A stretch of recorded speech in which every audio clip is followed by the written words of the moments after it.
Hey guys, this is Brother John. Some of you have asked me or messaged me, could I talk about my study Bibles or study tools in one video? So I'm going to try my best. You guys have asked me to do it. I did a post. I did a post a while back asking what was your favorite study Bible. I have this stack here I got. You can't see it, but if I can slide over so you can see it. Go ahead and say, some of you already know what these are. This is the Rutman Reference Bible, the Rice Reference Bible, the Rock of Ages Study Bible, the Scofield Study Bible, the Ryrie Study Bible, and the Life Principles Bible. Now, I'm going to try to talk about these. So we'll just grab from the top. There's no order, just grab from the top. This is the Rutman Reference Bible. I like it a lot. There's a lot of good stuff in here. I'm gonna try to explain this to you best I can. This is very unique. Rutman had his own. Um, he stood out from a lot of Baptist professors and a lot of Baptist teachers. Um, he's King James only. This is the only version this will come in. This is the King James Bible, and I like it a lot. Only some things I don't like about it is where you open it up. There's no really that much references in here, but this Bible has a lot of commentary in here. But when you just open it up, randomly flipping, there's not much references in here, and that's one of the things about the Rutman Reference Bible. You expect it to be a reference Bible. You expect it to be a lot of references. But unfortunately, it's not like that. But there are a lot of good stuff in here. I shared something in here on Facebook about Leviticus, his introduction to Leviticus. And I'm trying not to start a war on this video, but I didn't realize how divided we were as Baptists on the idea of, he said in Leviticus, the introduction, you go there for yourself if you have this, he said that under the law, people were saved by faith plus works, so faith and works under the law. That's Leviticus introduction.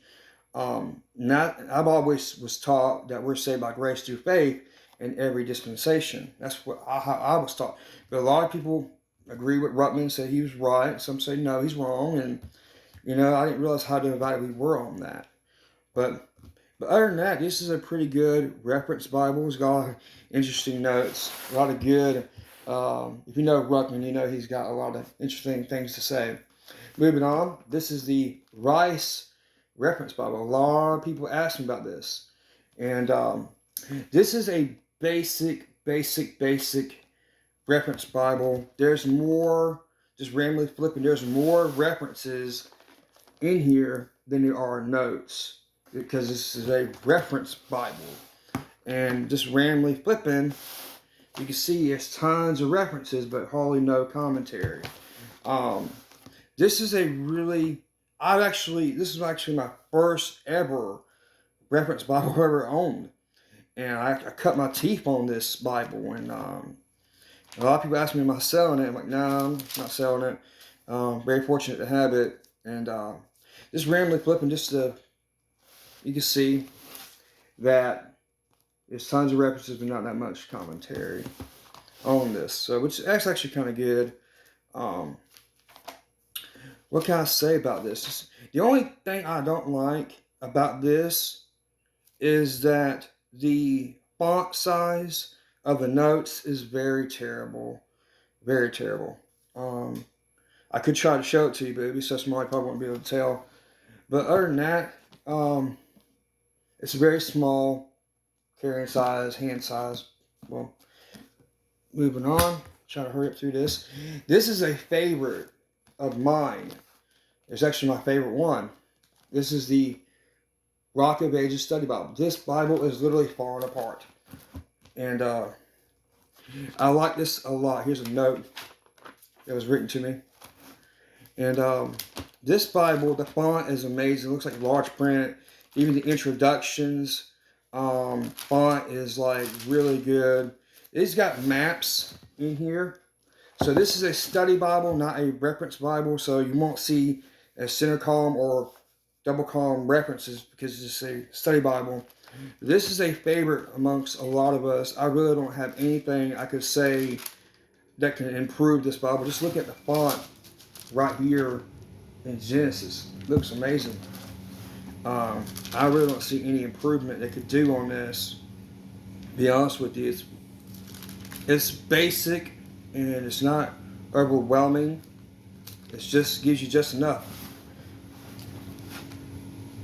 I'm showing the maps because I think in my review I did on this on YouTube, I didn't show the maps. I felt really bad about that. But yeah, like I said, the introduction font is amazing. Got some outlines. But this is a favorite from a lot of people. This is the Independent Baptist Study Bible. It's really great. And I think it's cost me this paperback cost me like $10, I think. And the maps in the back have done fell out and pages are all messing up. I've been in this one a lot. It's my favorite. Now this is another favorite for people. And this is the Schofield Study Bible, King James Version. This is also known as the Schofield 3. And I posted on Facebook that one of the things that I don't like about this Bible is that maybe I can show it to you, very carefully show this to you, is where the spine is, it's already trying to split. And it's actually worse than what, see, look at that. See that? And someone suggested that this is a very common problem with these Schofield Bibles, even the Reference Bible one. And this one's very interesting. I actually like this one a lot. I showed this in my review. This does not have a center column reference, but it has a double column on the wide. It's like a wide margin. So this column over here will be on this side. This column over here will be on that side. So it keeps it easy to separate. Keep it separate. And there's also maps that are added into the Schofield 3. The notes commentary in here is, from what I understand, the same. Excuse me, my daughter's screaming. She's wanting to come in here, see what I'm doing. Get back to the notes, from what I understand, are the same notes as the old Schofield. The only difference is it's just been re-enhanced or just been. Let me give you an example of what I mean by that. See if I find something in here. They broke it up. The main points that Schofield was trying to make in his notes, they turn it into summaries or little blocks where you can see it stands out more. So it's the same notes. It's just been more where you can see it better. They make little summaries, like right here. See that? They put it in like a summary box. But from what I understand, everything is the same. This is King James. The Schofield 3, here's a big map in here. The Schofield 3, this one also comes in like other versions, which I just use the King James. That's what I've always used. I like it. This little chart stuff in here.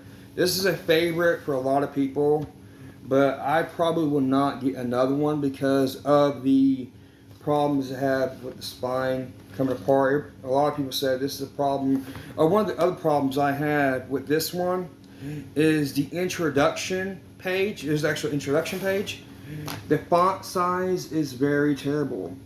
And I'm not saying that they should add to the introductions. What I'm saying is they should make this like a larger print. They got all this paper down here.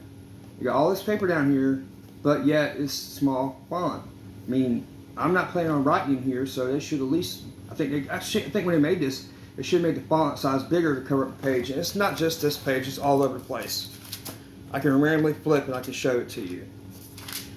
But there's a lot of good stuff in here. A lot of things they added. Here's one I'm talking about. The summary. They add these in summaries. The same stuff. King James Store. They did a review of both the old Schofield and this one, and it showed the same thing. They're basically the same. It's not really been changed at all, just been enhanced. I'm trying to flip so you can see what I'm talking about, how the introductions are just not that great.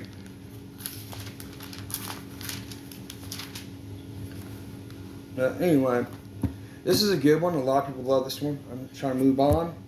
This is my wife's study Bible. This is the Ryrie Study Bible, King James Version.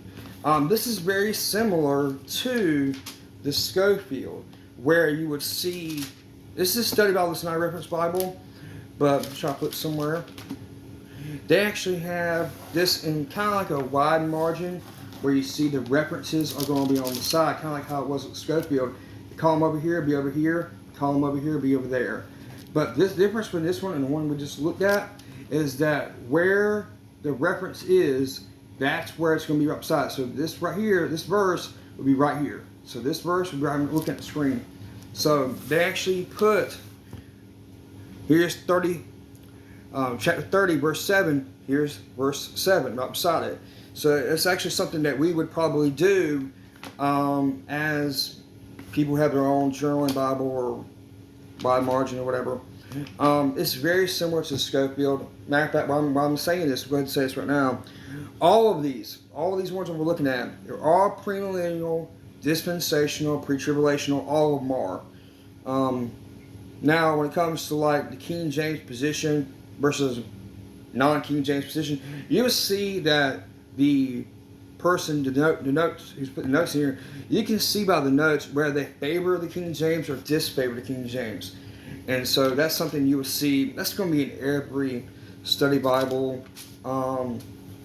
Now, one thing I really liked about this Bible is that it's not like any of these other ones, is that they have these outlines that are like out of this world. Starts there, and there's like 2 pages of outlines, which is good if you're like a new pastor or a student studying theology or whatever. So, and one thing in the back, this is kind of like how the Rutman is. How he's got a lot of goods in the back. This one's kind of like that as well.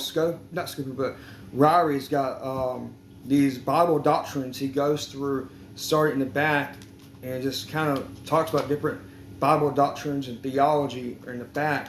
So there's a lot of good stuff in there you can read as well, and you can also read it to church and do a Bible study. This is a favorite for a lot of people, the Ryrie Study Bible. Now we come to the last one.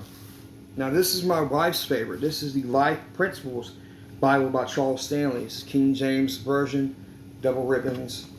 And this is it's very big, very fat. And the reason why that is because the font size is like comfortable print, and the notes, even the notes, is really readable. They have in here. There's a lot in here, my friends. It has life principles, life lessons, what the Bible says about this, and all kinds of goods in here.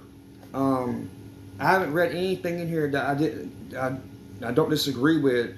Charles Stanley was pretty on point on certain things and stuff like that, and it's unfortunate about his son. We all know about that, but we're just talking about this Bible in general.